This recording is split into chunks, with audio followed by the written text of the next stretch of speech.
Nah, sekarang kita nambah lagi wawasan tentang beberapa strategi yang dijalankan oleh Genghis Khan. Jadi ini lanjutannya yang tadi sebenarnya, cuma lebih spesifik untuk membangun mental seorang pemimpin.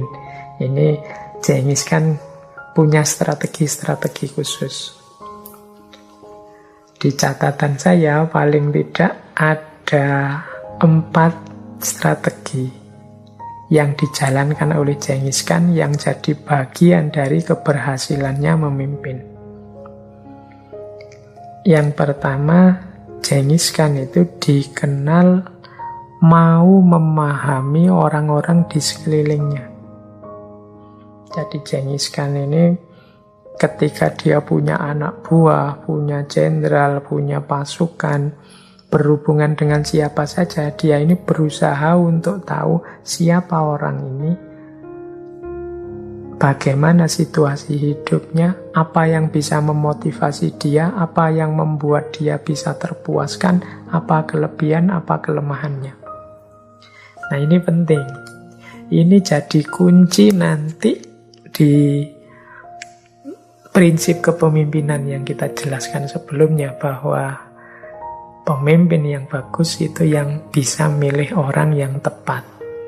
Untuk bisa memilih orang yang tepat, ya harus mau memahami orang-orang di sekelilingnya. Orang-orang sekelilingku ini kegemarannya apa, kemudian kelebihannya apa, kekurangannya apa, yang dapat memotivasi dia apa, yang membuat dia senang dan puas apa, dan lain sebagainya. Jadi strategi yang pertama itu harus mau memahami orang-orang di sekelilingnya. Jangan cuek. Pemimpin jangan egois, mikir dirinya sendiri. Yang penting aku puas, yang penting aku senang. Ya nanti akan ditinggalkan oleh orang-orang sekelilingnya karena tidak mau memahami orang-orang sekelilingnya. Strategi kedua yang dilakukan oleh Genghis Khan adalah mendekati musuh. Ya mendekati dalam tanda petik. Jadi Genghis Khan ini dikenal pinter merayu, pinter mendekati orang-orang berbakat, orang-orang punya keahlian yang menurut Genghis Khan ini akan menguntungkan bagi pihakku. Bahkan seandainya itu berasal dari musuh. Jadi misalnya dia lihat di kelompoknya musuh ini ada orang-orang pinter, orang-orang berbakat, orang-orang punya keahlian, itu biasanya terus didekati, dirayu. Nantinya banyak jenderal, banyak komandan yang ada di pasukannya itu awalnya adalah jenderal atau komandan dari pasukan musuhnya yang sudah ditaklukkan. Jadi ini paling tidak menunjukkan betapa Genghis Khan ini menghargai bakat dan kemampuan orang meskipun dari pihak musuhnya. Jadi ini salah satu keistimewaannya Genghis Khan. Bahkan salah seorang jenderalnya yang paling terkenal namanya JB. Ini awalnya musuhnya, bahkan hampir saja bisa menewaskan Genghis Khan, menghabisi nyawa Genghis Khan. Orang ini beraninya luar biasa sehingga Genghis Khan kagum. Nah, setelah ditaklukkan, JB ini tidak dijadikan musuh, tapi dijadikan jenderal malahan. Dan nantinya dalam sejarahnya, JB ini berperan besar dalam penaklukan-penaklukan yang dilakukan oleh Genghis Khan. Nah, ini salah satu contoh kemampuan yang luar biasa dari seorang Genghis Khan. Jadi musuh tapi kok berkualitas, itu lebih disukai oleh Genghis Khan. Dia didekati, kemudian kalau bisa direkrut. Oke, jadi itu strategi kedua yang dilakukan oleh Genghis Khan. Yang ketiga, Genghis Khan ini dikenal tadi di awal kita sebut dia mau belajar. Jadi dia ini terbuka terhadap ide-ide.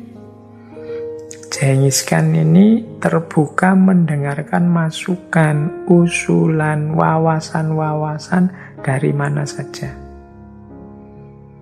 Bahkan ada cerita-cerita dia ini membebaskan orang-orang pinter, pengrajin atau siapapun yang bisa memberi masukan-masukan berharga untuk kepemimpinan dia. Jadi ini salah satu strategi yang dijalankan oleh Genghis Khan. Kemudian ya yang terakhir seperti saya bilang tadi, beliau ini terbuka terhadap keragaman. Orang punya budaya sendiri-sendiri, punya agama sendiri-sendiri, punya gaya hidup sendiri-sendiri. Sudah ditaklukkan ya sudah. Tidak harus dipaksa pindah agama, tidak harus dipaksa ganti budaya, dan lain sebagainya. Ada satu kalimat yang populer sekali dari Genghis Khan, yaitu people conquered on different side of the lake should be ruled on different side of the lake. Orang-orang yang sudah ditaklukkan dari sisi yang berbeda dari of the lake, itu dari danau. Jadi orang di seberang danau yang sudah ditaklukkan itu harus diatur juga dengan aturan seberang danau. Jadi orang seberang kali ya gaya hidupnya silahkan pakai gaya seberang kali, tidak usah dipaksa gaya kita yang di sini. Nah, ini menunjukkan betapa dia ini terbuka terhadap keragaman. Ini selain berfungsi etis juga berfungsi politis, pragmatis. Membuat orang nyaman, membuat orang senang, sehingga mengurangi potensi pemberontakan. Dan ini strategi-strategi yang